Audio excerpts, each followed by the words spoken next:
Good morning. Today we are going to paint the Cape Hatteras Lighthouse in North Carolina.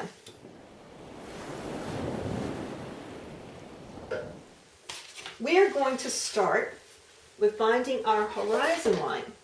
Your horizon line is where your sky meets your water line or your land line.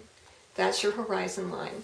And in paintings, for composition purposes, to make it interesting to the eye, we want to have our horizon line somewhere below or above the center of the canvas. So we're doing a lighthouse, which means that we really need to have a lot of sky area. So we're going to do our horizon line down below the halfway mark. So just squeeze out a little bit of your ultramarine or your brown. It doesn't really matter, any color, because all you're doing right now is marking your horizon line. So we're going to get a brush. This is a round brush. We're going to get it and we're going to tap it into our paint. We don't want a big old glob of paint on our brush, but we want enough on our brush so that we can make a line. You can even get your brush a little wet and move that paint around a little bit easier.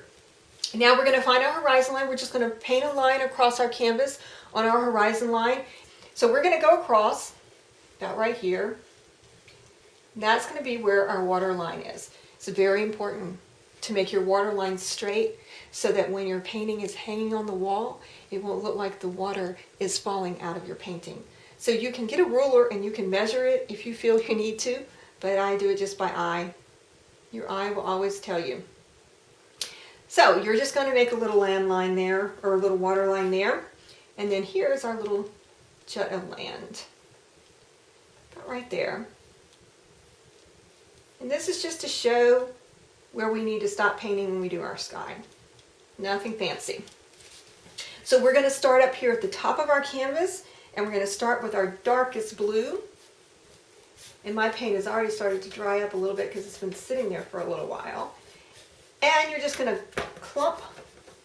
I'm going to get underneath this little hook here. I'm trying to keep this canvas from sliding all over the place. So you're just going to cover your canvas. You can take your blue, mix it with white, off to the side. And then put some of that on there. I'm going to put a little bit of green in there too, because that green is going to be kind of a stormy looking color. Okay, so I'm going to put a little darker up here. And then I'm going to mix those colors together a bit and get another version of blue right here. Now, all I have done is just put this paint on my canvas. And it's very brush strokey and very gloppy, and it's just all over the place. So now I get to play around with the sky and the colors and blending them a bit. Like I said, this is the first layer, so this is a wonderful opportunity to play with your paintbrush. So we want to go side to side when we do our sky as well as our water, because the clouds in the sky will go horizontal side to side. The clouds don't go up and down. And sometimes our brush strokes will naturally leave an indication. It looks sort of like a sky when we have all these colors that we're blending together. So it naturally kind of looks like a sky with clouds. And we want to use that as much as we can. We want to use our mistakes as much as we can. Our accidents as often as possible. Now while the paint is still wet, and you have the whole sky covered, and you don't see any white areas, now you can come back if you want and sort of do a little fluffing. This is fluffing. Just do a little swirls here and there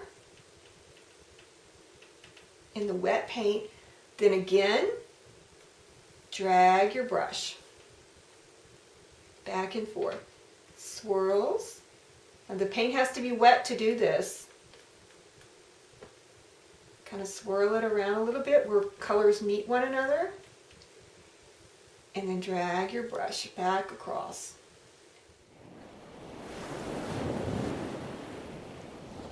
Now you're going to take a little bit of that permanent green color and some of the blue and mix those two together.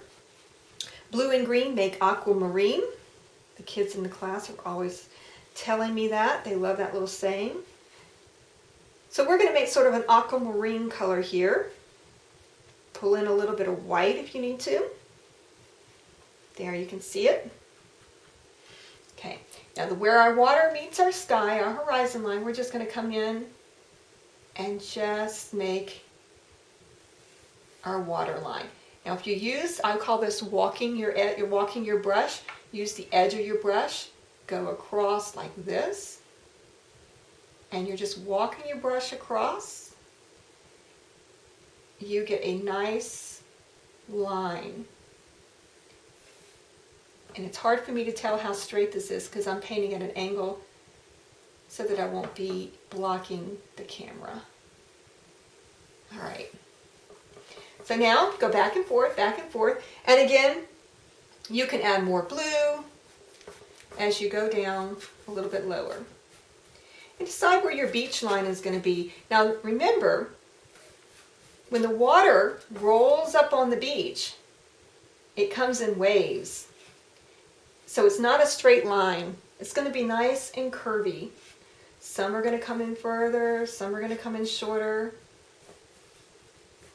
So you're just indicating where the water is now.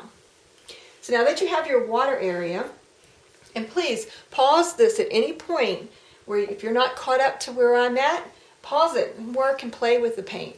Not going to hurt anything. There are no mistakes. Mistakes are only happy accidents.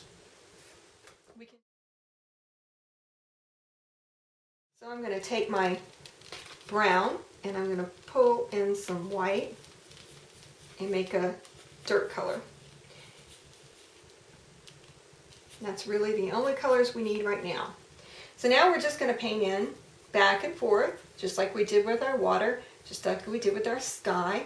And since it's sand, I like to use the edge of the brush back and forth like this. And then you get those little ripples in the sand kind of more naturally. Now this is just going to go right into the water. We're going to fix that later, but it's just going to go right into the water. You'll be able to see the blue through where you put the tan on there, but that's okay.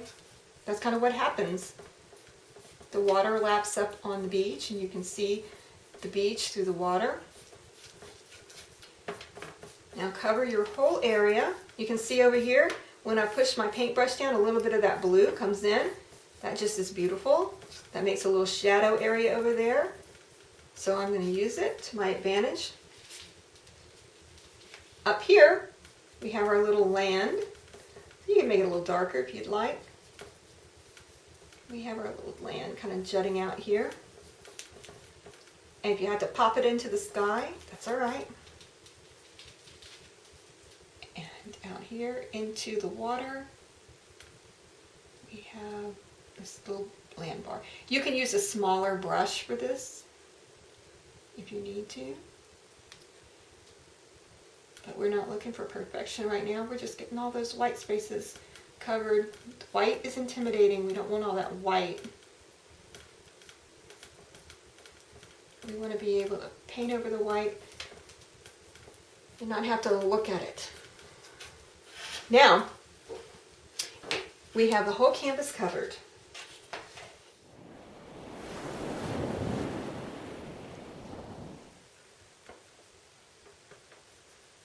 Like we said, brush strokes can be our friend. Some people don't like to see brush strokes. They like everything to be smooth. But when you're trying to make a stormy sky, that's kind of nice. Now I kind of came in here with this dark color right here. I think that is going to kind of make this look a bit like clouds right up in here. So I'm going to just blend this dark color away right here. See, I'll just blended that in so that I have a little bit of highlight there. So it looks like something is happening back there and the clouds are breaking.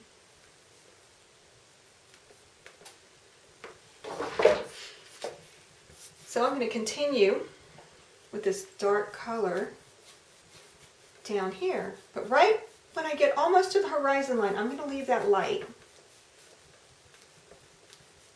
We want it to be a really, really stormy day. I'm going to go in here and lighten it up a little bit more right along the horizon line.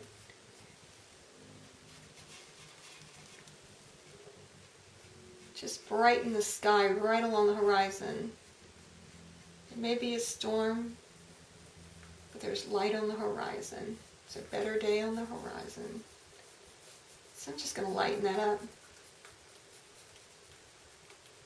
And again, doing that, I'm going to do this very slowly so you can see swirly, swirly, swirly motion. I'm letting the brush do the work for me. See that? All the way across. And if I get blue on my land, it's not a worry. We're not done with that. The reason why we start in the furthest back section of our painting is because we're stacking color on top from the back to the foreground, from the background to the foreground. So it doesn't matter if we paint over it with our background, because we're going to go and we're going to paint our foreground on top of our background. And if we did it the other way, then we'd have to be very, very careful when we run around the land. This way, it's just easier, faster, not as many things to worry about.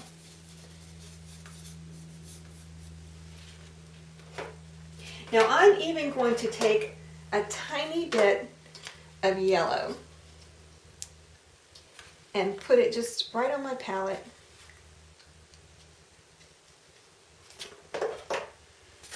See, a little tiny bit of yellow. And I'm just going to pick up some white with that yellow and just make a very, very pale yellow color. And I'm going to take that pale yellow color and I'm just going to tap it right along there.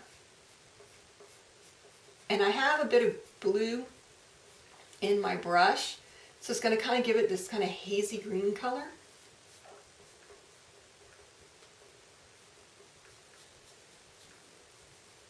And if you clean your brush out, then it will be more yellow, but I kind of like it with that kind of hazy green color.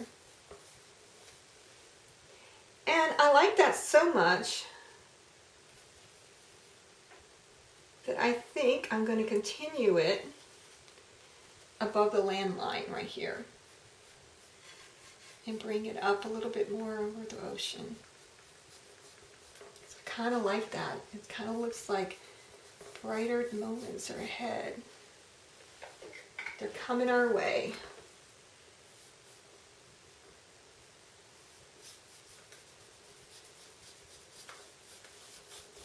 I'm also going to take a little bit of this yellow color. We talked about balance of color, so I'm going to take a little bit of this yellow color and I'm going to just lightly put it in up here in the sky. Now I'm going to dampen my brush because this up here is dry, so I'm just going to dampen my brush and just kind of go back and forth. It's very damp. It's not hardly any water on it at all, but just enough to move the paint around so that you can see that beautiful yellow-green color echoing in the sky. There. That is nice. Now let's bring a little bit more back here on top of. I'm making mine in kind of a stormy day. If you're not having a stormy day and you want to have a little bit brighter day, you can certainly do that. So the colors that you choose will determine the feel and the emotion of your painting.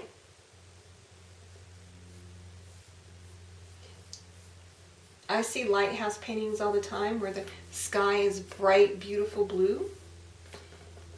And that's really kind of cool. But I kind of think of lighthouses of being the light in a storm, kind of a guide you to where you need to go or you don't need to go. So I kind of like to have stormy skies with my lighthouse paintings.